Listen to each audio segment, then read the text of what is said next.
Tudo bem, galera do oitavo ano? Vamos então aqui fazer uma breve análise do material que eu passei para vocês essa semana e ao final eu vou colocar aqui a resposta e vou enviar aqui como no documento no grupo a correção que eu quero que vocês coloquem, quem tiver errado alguma alternativa, corretamente no caderno. Coloquem a data e a resposta correta, tá? Galera, nossa matéria de hoje é o iluminismo. É a segunda matéria do oitavo ano, depois daquilo que a gente estudou em sala de aula. Vocês lembram, né? A gente estava estudando em História as chamadas Revoluções Inglesas ou Revolução Inglesa.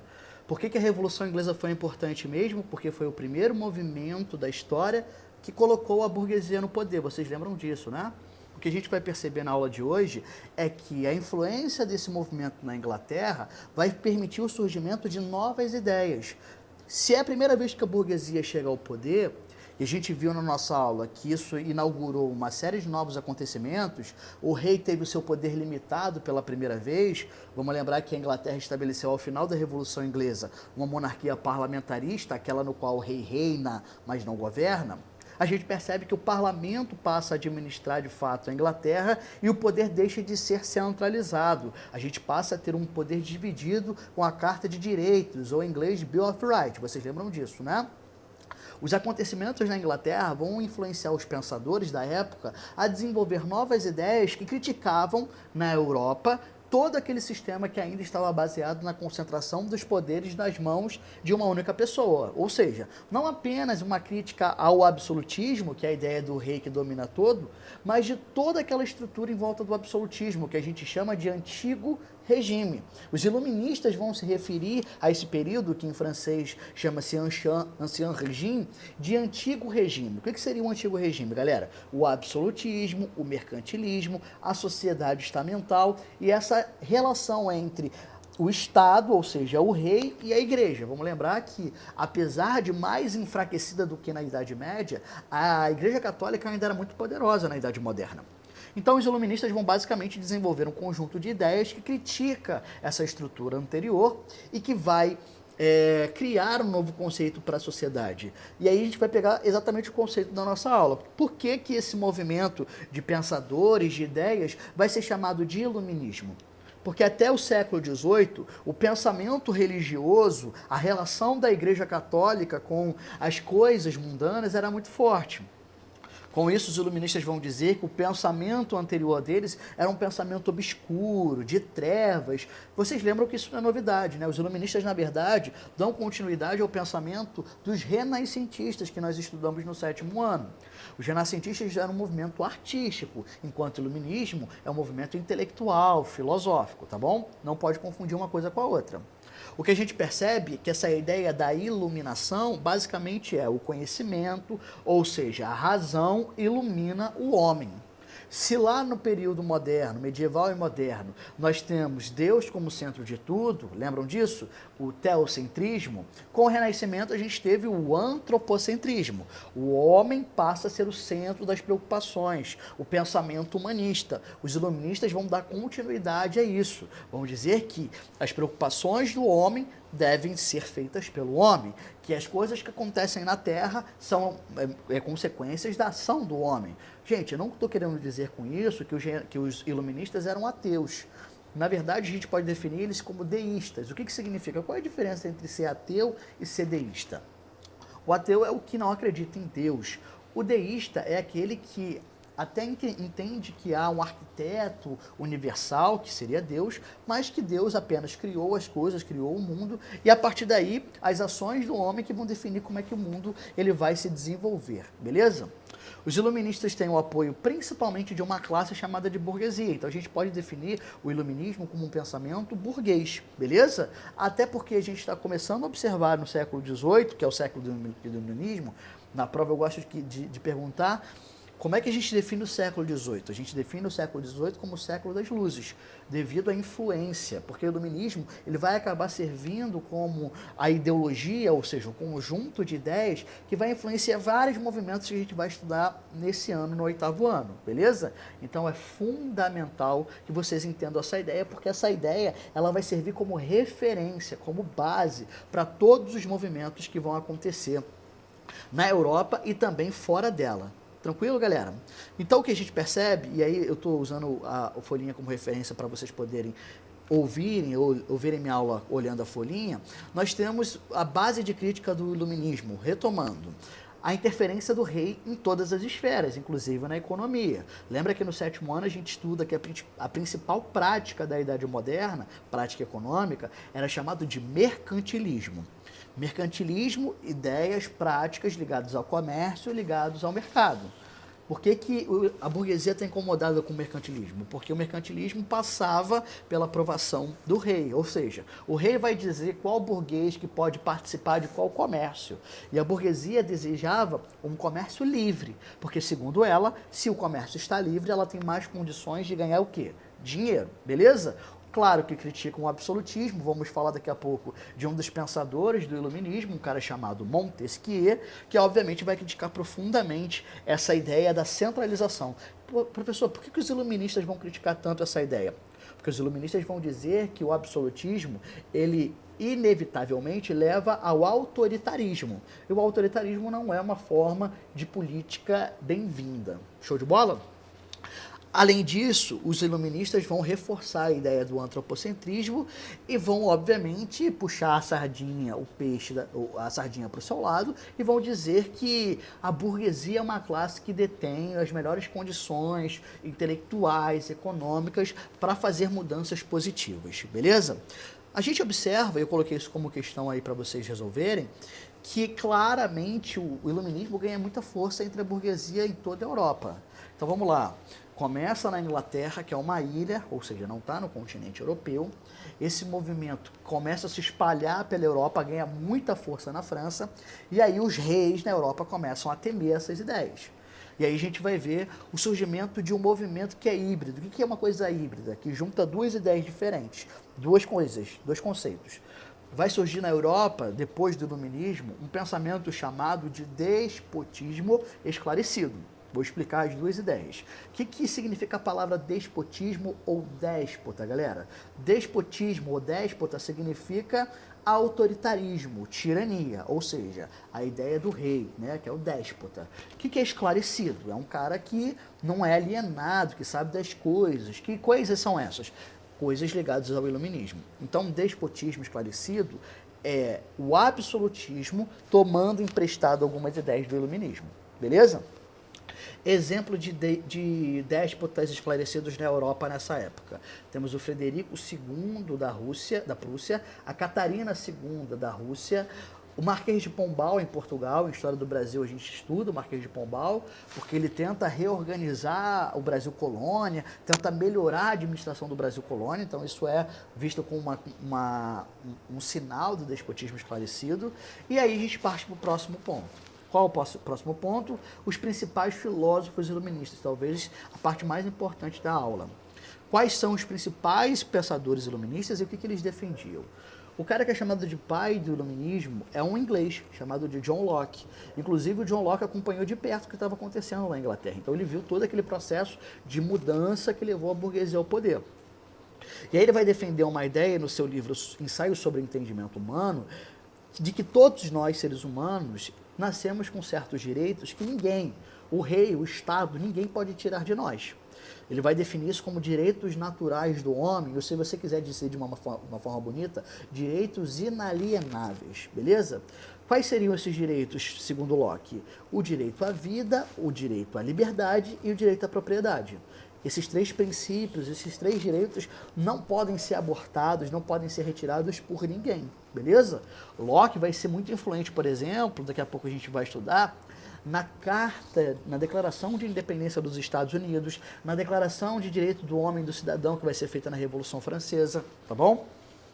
Outro pensador iluminista importante, o francês Voltaire. Voltaire era um dos iluministas que mais criticava o clero, ou seja, os representantes da Igreja Católica e essa inflexibilidade da Igreja, né? O fato da Igreja ser extremamente opressora, violenta. Então, Voltaire vai ser um cara que vai defender muito a liberdade de expressão. Tem até uma frase que o Voltaire fala, né, muito importante, no qual ele diz: posso não concordar com uma palavra do que você disser, mas vou morrer defendendo o direito de você poder dizê-la. Ou seja, você pode falar a besteira que você falar, mas o importante é que você tenha o direito de poder falar essa ideia. Melhor que as pessoas tenham o direito de falar as coisas e falem besteira, do que todos não terem o direito de falar nada, beleza? Seguindo, a gente vai para Montesquieu. Montesquieu é um filósofo muito importante, porque o Montesquieu, no seu livro Espírito das Leis, ele desenvolve ideias que vão ficar presentes, estão presentes na nossa sociedade até os dias atuais. Inclusive no nosso país, uma concepção de poder dividido, chamado de tripartição dos poderes. Qual era a ideia do Montesquieu com essa ideia, galera? Que não houvesse o autoritarismo, a tirania. Então ele vai dizer que tem que ter 3 esferas de poder, cada esfera tem uma atribuição diferente. O executivo, o legislativo e o judiciário. São poderes independentes, mas que necessitam um do outro. Ou seja, um serve como contrabalança do outro para que não resulte disso uma tirania. Beleza? E aí a gente vai para o filósofo que é considerado o mais radical deles, que é o Rousseau. Jean-Jacques Rousseau tem um livro chamado Contrato Social, ou do Contrato Social, no qual ele afirma que o poder da sociedade está no povo, nas pessoas. Diferente do que defendia lá, por exemplo, os teóricos do absolutismo, como Hobbes, que vai defender que o poder é do rei. Olha que diferença, então, entre um pensamento e outro, entre o absolutismo e o iluminismo. O absolutismo vai afirmar que o poder, ele é do rei, enquanto Rousseau vai dizer que o poder é do povo, beleza? Inclusive, o Rousseau vai além e vai dizer que a sociedade só entra em conflito, só tem disputas porque existe propriedade, ou seja, uma pessoa é dona de alguma coisa e a outra não é. Aquela que não tem quer aquilo que a pessoa já tem, que é o que a outra tem. E aquela que já tem alguma coisa quer sempre algo além. Então isso, na visão do Rousseau, vai alimentando conflitos, disputas, lutas, guerras. Então o Rousseau vai dizer a propriedade tem que ser extinta e aí a sociedade volta, de fato, a ter um equilíbrio. Na economia, a gente vai ver o iluminismo influenciando 2 linhas de pensamento, na França e na Inglaterra. Na França, a gente chama de fisiocracia francesa. Explicando rapidamente, pessoal, fisiocratas, a fisiocracia, fisiocrata vem do grego physis, natureza, kratos, poder, ou seja, poder da natureza. O Quesnay, que é o principal defensor da fisiocracia francesa, ele vai afirmar que o poder de um Estado, de um país, está diretamente relacionado à capacidade de produção agrícola daquele país. Ou seja, quanto mais produção eu tiver, quanto mais eu investir na agricultura, mais condições eu vou ter de ser um Estado forte, de ser um país forte. Lá na Inglaterra o pensamento era diferente, até porque os ingleses eram muito menos dependentes da agricultura. Os ingleses já haviam desenvolvido há muito tempo a manufatura de tecidos. Então, para eles, a questão não era tanto no aumento da produção agrícola, e sim muito mais na capacidade de produzir mais, de dividir a produção. E aí surge um cara chamado Adam Smith. O Adam Smith vai dizer, e aí o pensamento que ele defende é o liberalismo econômico, de que existem leis naturais que regem a economia. Ou seja, qual é a lei natural principal para ele, galera? Lei da oferta e da procura.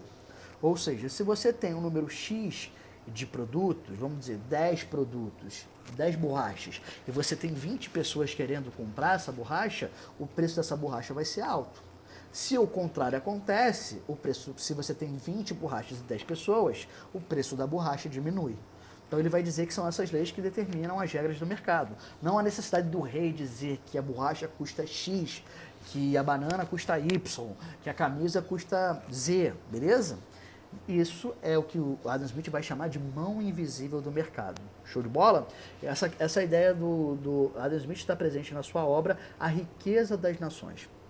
É ali que ele vai fazer toda a sua digressão, toda a sua argumentação para defender que o mercado, que as atividades econômicas devem ser livres.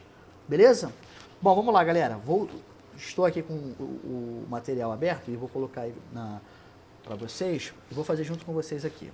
Analise de forma crítica as principais características do liberalismo econômico. Então, vou colocar aqui.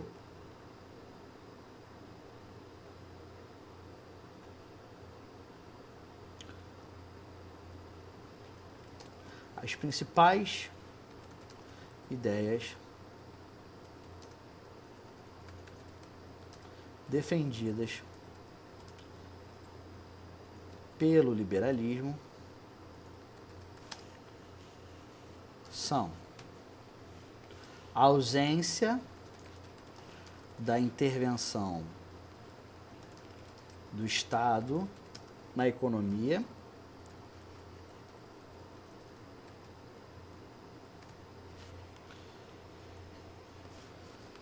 e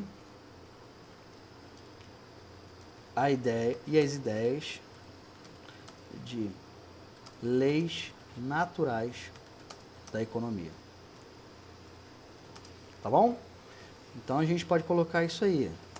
Lei da oferta e da procura. Show de bola? Explique o que foi o iluminismo. O iluminismo, vamos lá.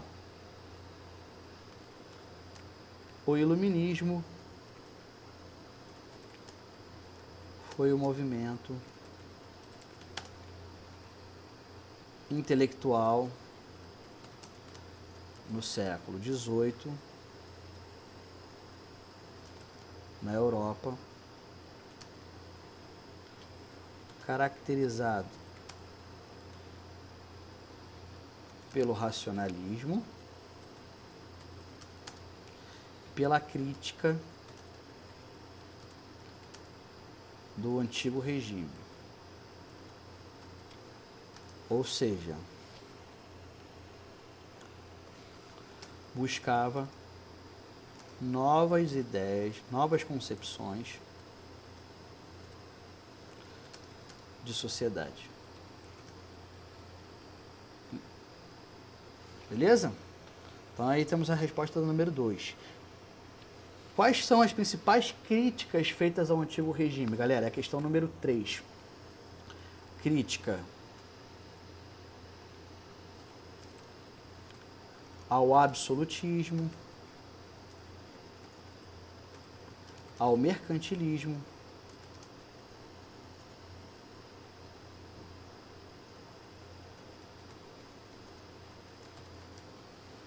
à sociedade estamental e também a presença religiosa no Estado. Tá bom? Número 4. Quem foi John Locke? Filósofo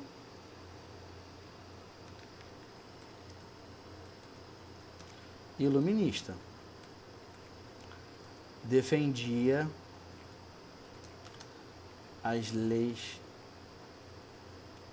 os direitos naturais dos homens. Tá bom? Acabei de explicar isso.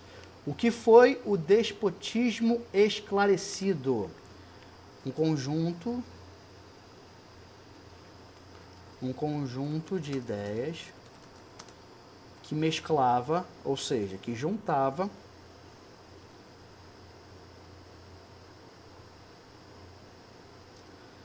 a concepção absolutista com as ideias progressistas do iluminismo. Ok? Então tá aí, galera. Bem rapidinho. Vou colocar aí, tá no grupo de vocês, já o gabarito. Eu quero que vocês coloquem a resposta correta, pergunta e resposta no caderno. Beleza? Que a gente vai, quando obviamente voltarmos às aulas, eu vou dar esse visto, que é importante para as nossas aulas. Continue estudando, faça os deveres de todos os professores. E na semana que vem eu passo mais alguma coisa para a gente estudar. Até mais.